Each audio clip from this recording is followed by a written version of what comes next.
Hello, everyone, and welcome to another edition of Geek Center. My name is Corey Merced. I'm the Right Honorable Geek Minister of the Movie Trivia Face-Off League, as I'm now sporting my T-shirt, and you can look as good as me if you head on over to the T-Public store, and actually check out Hillbilly Scribbs T-Public. He's the one who did up this shirt for me, of course, the seal, nicely done up by my good friend John Mariano. Thanks, John, for that. And actually joining us today is not Hillbilly Scribbs, but it's his roommate. He's one of the admins of the Movie Trivia Face-Off, and I'm very excited to bring on for the first time Mr. Jeff Saunders. How's it going today, Jeff? Doing well. How are you, Corey? I'm doing good. Now, geez, you got a full house over there. You took out another roommate. I don't know how expensive it is to live in Texas, but you got two roommates now, and both of them kind of seem a little off. Yeah, well, the first roommate, that situation kind of happened by happenstance. And he's a roommate, but he doesn't really help out with the bills or anything. I prefer to call him a squatter. Because that's more what he does. But the other guy, I got him to move in recently, and he actually does help out with the bills. I don't know what kind of side hustling he's doing, but he is bringing in some money. So it helps me out. I would be a little concerned about that. I don't get a good vibe from this guy. He's a little shady, but he's started to grow on me a little bit. And like I said, he hasn't really caused any trouble here, and he's paying his part of the rent every month. So until something comes up that I have to be worried about, I'm not going to worry about it. I tell you, he's a really good dancer. I know that much, and he bugs me constantly to book his libido. Match. I don't think what is the quote from Princess Bride? I don't think that word means what you think it means. I want to say that to him all the time. I don't, because I've been taking what he's been sending me, and I send it to David the Spaniard Garcia, also in the admin group, of course, to translate for me. He doesn't have a clue what Scribblo is saying, so I don't know if that's Spanish, if it's Norwegian. It's hard to tell. I don't even know if he knows what it is, honestly. Well, we'll have much more Scribblo, I'm sure, in the future, but I'm going to get Jeff on here because we had a big match, of course, a couple weeks ago. And that was the big Movie Trivia Face-Off charity match between Hillbilly Scribbs, John Mariano, and Ryan Caramel Mountain Payne. Maybe, Jeff, just tell us a little bit what your inspiration was for that, and how did that all come about? Well, so the kind of the way that started up was I was on the way. I was either on my commute to or from work. Excuse me. I was either on my commute to or from work one day, and I just kind of got this idea that, in professional wrestling, there's a rich history of gimmick matches, and one of the prevalent ones over the years has been a hair versus hair match. And you immediately think of Brutus the Barber Beefcake and guys like that, where, cutting hair was part of their gimmick. But I got to thinking, this charity that I help out with every year, what we do to raise money is we'll shave our heads. And I just sort of had this idea, why can't we marry those two ideas? And, since our movie trivia show is kind of modeled after pro wrestling, it just kind of made sense to put those things together and use it to have a good time, and also to raise awareness for this cause, and to raise some money to help out with the funding of childhood cancer research. So it just made sense to me when I thought of it, and the more I talked about it with people behind the scenes here in the Face-Off, the more support I got for it. Andrew the Elk Kelk, regardless of what you think about him when he's on screen, he was a huge supporter of this. David the Spaniard Garcia, huge supporter of this. And even though he's not in part of the admin here, and really not in the Face-Off anymore, David Ham, DJ Snacks, he was a big supporter of this. So really, those three guys got me confident about the idea, and over time it just sort of grew. I've been one of Ken Knapsack's patrons for 2 or 3 years now, and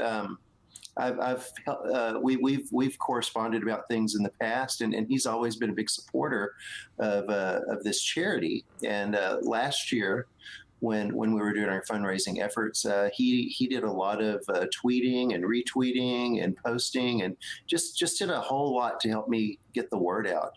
And he had mentioned to me last year, when you get ready to do this again, let me know, and I'll get more involved. And I honestly, I thought, this is a shot in the dark, but let me see if he might be interested in announcing this thing. And I was so pleasantly surprised when he came on board to do that.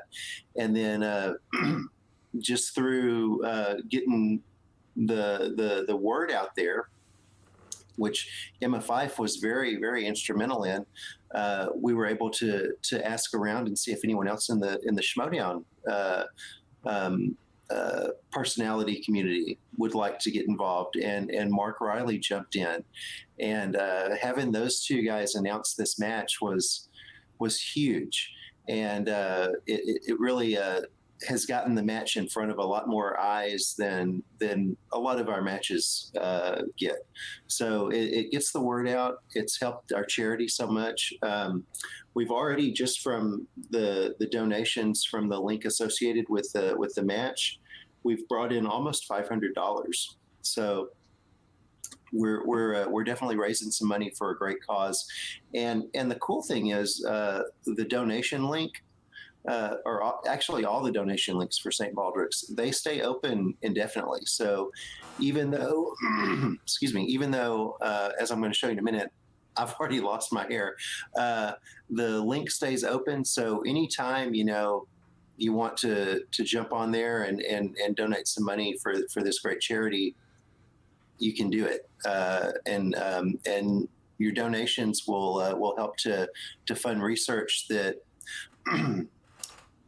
looks for new cures for all the many different childhood cancers, and that helps out the kids that haven't been diagnosed yet.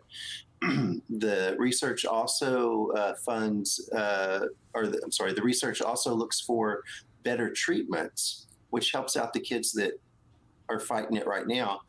And the research also helps to improve the quality of life for the kids that have finished up treatment and are in remission.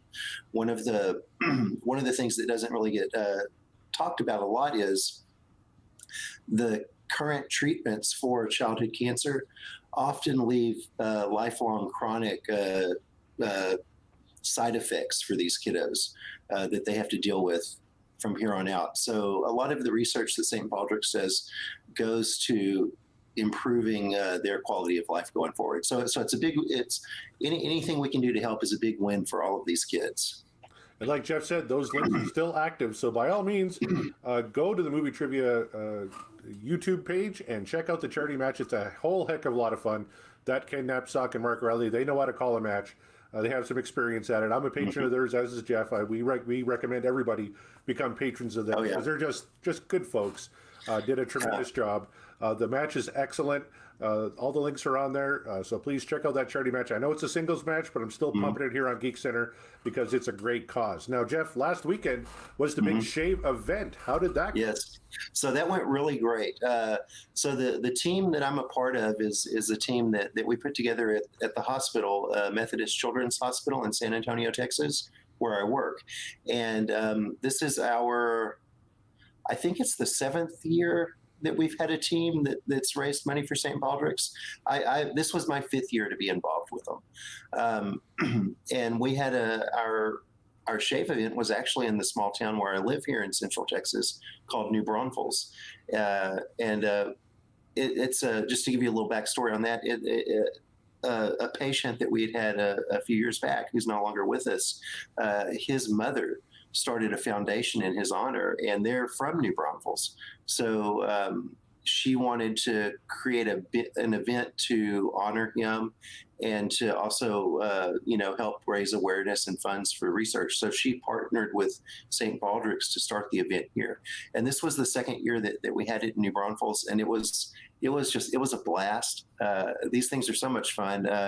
We working in the hospital setting, we often just see these kiddos when they're in there getting chemotherapy or when they're sick and they're not at their best, you know.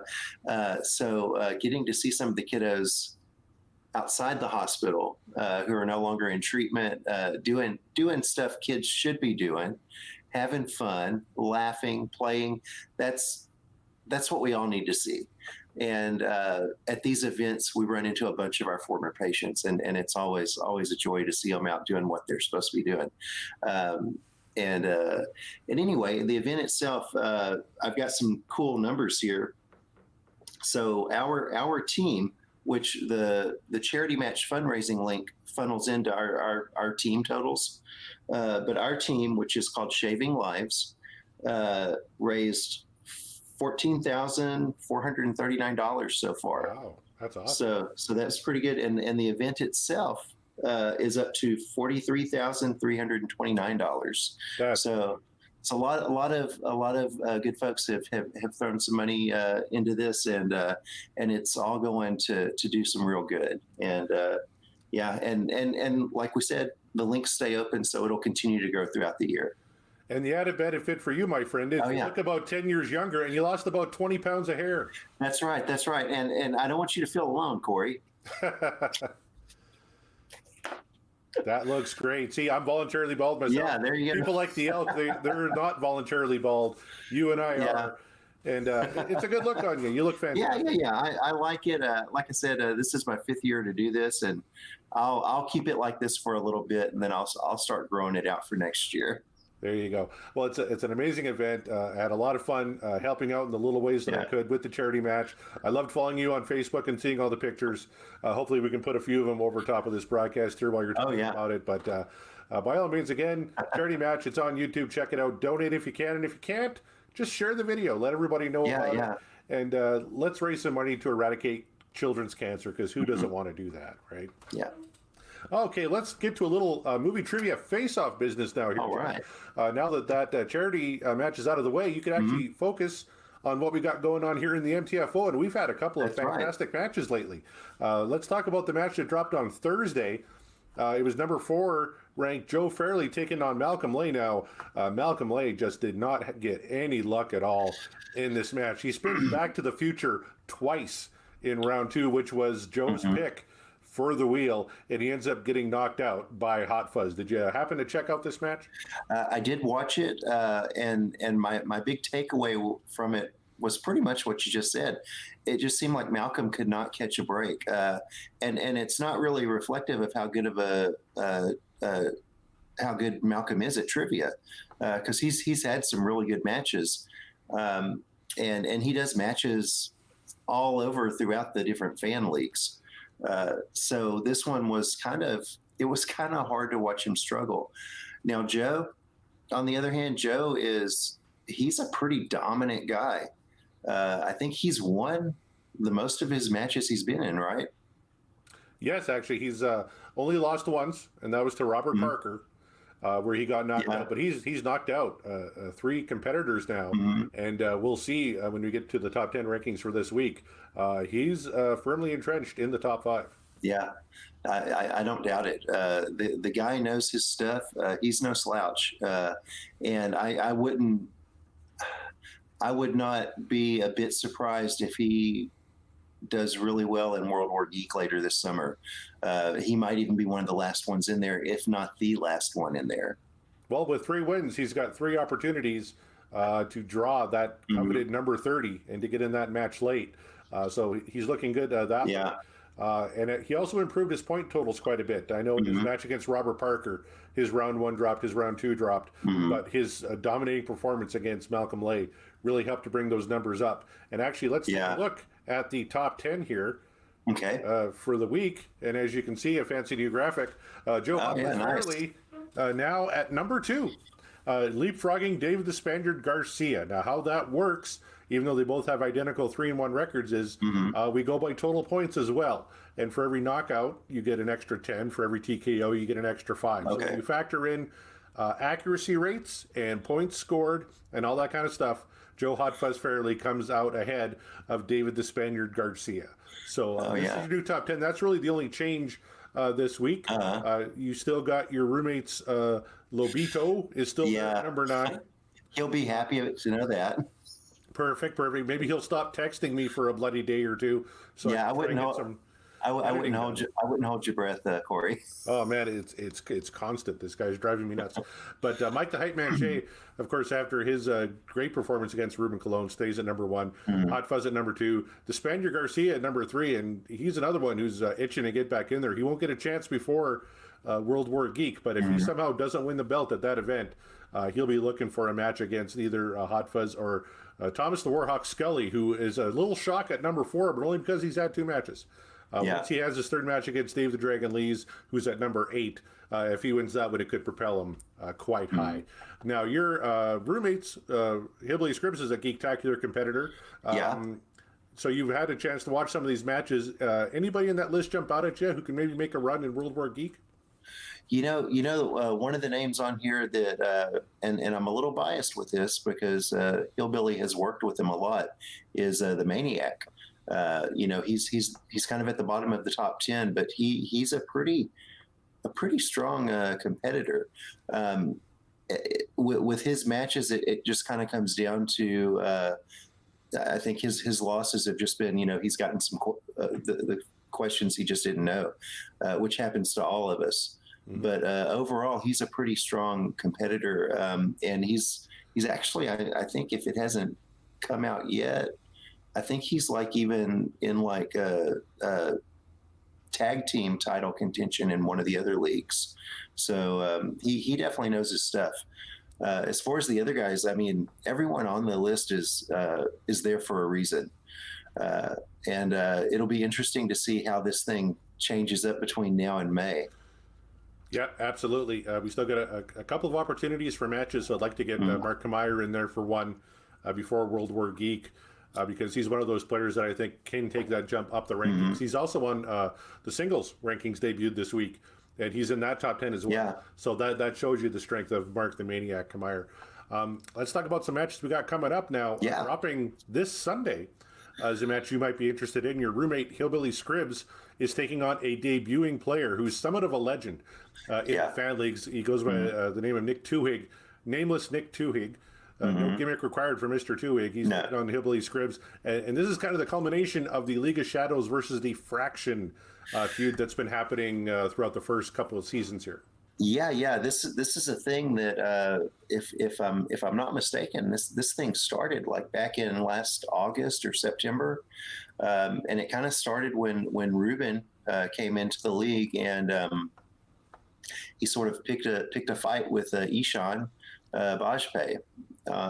They both wanted to call themselves the Kingslayer, and started having like a little Twitter battle over it, and Ishan joined up with my roommate Hillbilly when he was forming the Fraction, and after that happened, Ruben kind of just put the whole Fraction in his sights, and it's been interesting to watch as the Fraction grew and kind of came to, I wouldn't say dominance, but maybe prominence in the league. It's been interesting to watch Ruben kind of mirror that and build up his own ranks, and and he's got, I mean, so far we've seen let's see, I can't remember who all he's revealed as being in there, but I know Nick's in there, and that's it for right now. I think that's it right now. Yeah, it's Nick and Ruben. Yeah, and I know he's been talking to some other guys who I don't want to spoil anything, but they're no slouches. So it'll be interesting to see when he brings all of that together and it's all revealed. But yeah, he's definitely surrounding himself with strong competitors, and his faction. I said that the Fraction was more prominent than dominant. I kind of think the League of Shadows will be both prominent and dominant going forward. So it'll be interesting. And the poor Fraction has just it built up quick, but it's lost people as this has gone along. Smash Mouth Tony Heald, he left the Face Off and started up his own the featured presentation, which he's doing some good stuff over there, and I definitely have to put a plug in for him. You should go check out what he's doing in his league. He's got some different kinds of matches, and they're a lot of fun.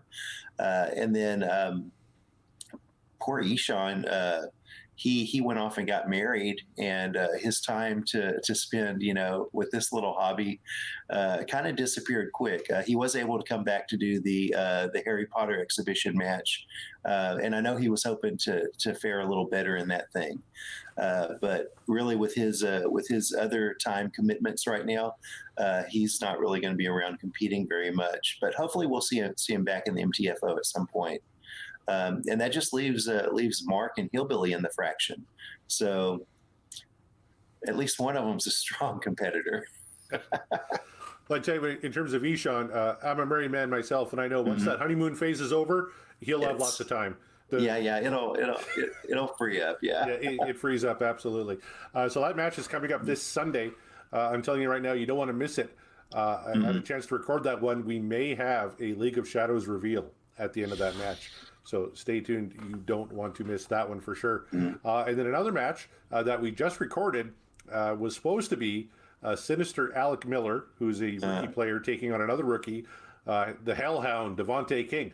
We hadn't heard from Mr. Miller in a while, so we kind of scrambled at the last minute to find him a replacement to shoot this morning, and we're able to get Jonathan the Raptor Master Peck to step up and take on the Hellhound in a great match. And actually, we're going to show you the wheel that we had for that match, because we have Back to the Future making its second appearance, and it's the debut appearance of Teenage Mutant Ninja Turtles as a wheel slice. Now, earlier this week, we announced the list of movies for this season that are going to be included as in mixed bag, movie release dates, scores and soundtracks, that kind of thing, but also franchises that have 3 or more movies that are eligible for the wheel. That includes Back to the Future and Teenage Mutant Ninja Turtles. So if you haven't seen that list, go to the Discord, check out the Geek channel. It's pinned right near the top there, so check it out. We got a lot of potential categories this year, so it's really kind of opening up the Geek division a bit.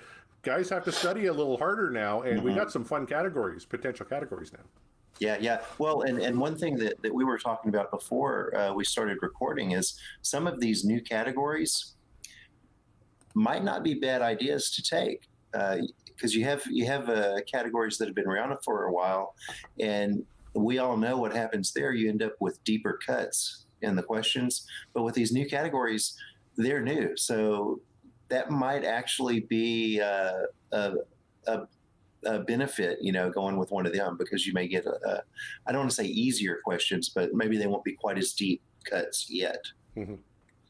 Nope, that's a very good point. And we've already got Teenage Mutant Ninja Turtles coming on the wheel. I know a couple of matches coming up. There's some interesting wheel slices. We're gonna have our first Pirates of the Caribbean wheel slice coming up on a match pretty soon. I am very much looking forward to that. Let's talk a little bit about the future, Jeff. We got a couple of great matches that we're taping this week. Of course, we have the big match Sunday, Hillbilly versus Twohig. Check that one out. But taping on Thursday, Jay the Arsonist Burnz makes his return to the Movie Trivia Face-Off. Of course, he runs Full Metal Classic, the Thursday night classic over on Full Metal with our friends there. He's taking on a new player, Ethan the Librarian Naftalin. And if I say that wrong, I am incredibly sorry, but I haven't actually spoken to him yet. Just messaging back and forth, getting ready for this match. I can assure you, Jay Burnz will not be in a meat locker this time. So it's going to be a much more edited, better edited match. That's going to air next week. And our regular match in its normal time slot is going to see returning Hunter Chambliss taking on Nick Big Sal Carly. Now, I'm a Big Sal fan. I was competing against him in Full Metal for a long time. He's got a couple of losses here, as does Hunter. But I know in Nick's case, he just had some bad luck. Questions he knew just kind of left him for the time being. So we got 0-2 versus 0-2. The winner of this is going to get into World War Geek. What are your thoughts of Hunter Chambliss versus Nick Carly?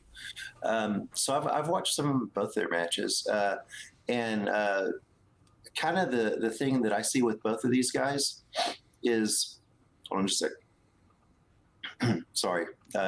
Cold and flu season here.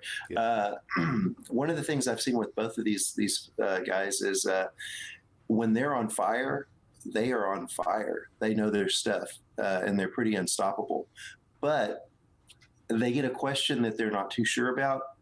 I've seen with both of them, it almost kind of stumps them and gets into their head. So that's kind of played against them when they've been against people that didn't have that dilemma. So it'll be interesting seeing them against one another. If they'll both stay on fire throughout the matches, or if they'll kind of let a tough question get into their head and throw them off. So I'm kind of curious to see how it goes, but they're both great guys. I've told this story a ton of times, but Nick Carly, Big Sal, he's the reason I'm here in the MTFO. We bumped into each other at the Houston live Schmoedown last year in May, and he, I was kind of over eavesdropping while he was having a conversation with, I think it was Paul Denuzio he was talking to. But anyway, they were talking about the fan leagues, and I asked him, what is all this? And he kind of pointed me to how to get into the face-off. So if the Hillbilly or Scribblo get on your nerves, it's Big Sal's fault. Well, I'm not going to hold it against him. Like I said, I'm a Big Sal fan. He's actually a dark horse pick him. If he can get in to the main event of World War Geek, I think he can go on a run. Little behind the curtain here, I've just been conversing with the singles team here at the Movie Trivia Face-Off, because they asked if I would compete still in that division. And I said, me versus Nick Carly would be an interesting matchup, because in Full Metal Classics, he beat me once, I beat him once. So we kind of need to have that rubber match, that tiebreaker match. And I just know it'd be a good friendly match. I'm 0-2. He's 0-2 in singles. I think he's 0-2. I'm not quite sure. But I'm really kind of hoping that match comes to fruition, because I just want to have fun if I'm going to compete. And Nick Carly is a fantastic guy and be a great guy to compete against. So if you had to pick, Jeff, in that match, who would you like with Hunter Chambliss versus Nick Carly? I'm actually going to go with Nick on this one. And it's not a knock against Hunter. I think that they're pretty evenly matched. I'm going to go with Nick. I'm going to say that it's going to be not a super high scoring match, and that both of these guys are going to have to do some round 3 questions. I agree with you totally. And I think once either of these guys gets a win under their belt and gets some confidence, that's really going to help them going forward. I'm also picking Nick Carly. I think it's going to be a very close match. And Hunter is very strong in some categories. If the wheel spins his way, this could easily flip. But I'm picking Nick, which means he's going to lose, because I have missed on my last 3 picks. So sorry, Nick, for jinxing you, but you're probably going to drop this one. With that, Jeff, we're about out of time. Why don't you let the people know where they can find you? And hey, you got a match of your own coming up this Sunday. That's right. So you can find me across social media at, I always forget, and I should always write this down, but I believe it's Jeff Saunders 74. You can look me up as on the Twitters and the Instagrams and stuff. You can also look up Hillbilly Scribbs, and that'll get you to me as well. For this weekend, for tomorrow, for Sunday, we're going to have another one of our barroom trivia brawls. And this is going to be a really fun one. We've got hold on, I'm blanking because we've changed the lineup a little bit. But I can tell you there's 4 competitors in it. And they're going to be a lot of fun to watch. And my co-host for this thing is Corey's daughter, Natalie. She's half of Team Morissette that you've seen compete in the Family Face-Off. So I'm really looking forward to that. The theme for this thing is Disney Plus movie trivia. So it can be anything about Disney movies. It can really be any kind of trivia about Disney. With these barroom matches, we tend to throw in a lot of pop culture and barroom pub style trivia as well. So it's going to be a lot of fun to watch. Definitely check it out. It's going to live stream tomorrow, Sunday at 8:30 p.m. Eastern Standard Time. And these things usually run about an hour.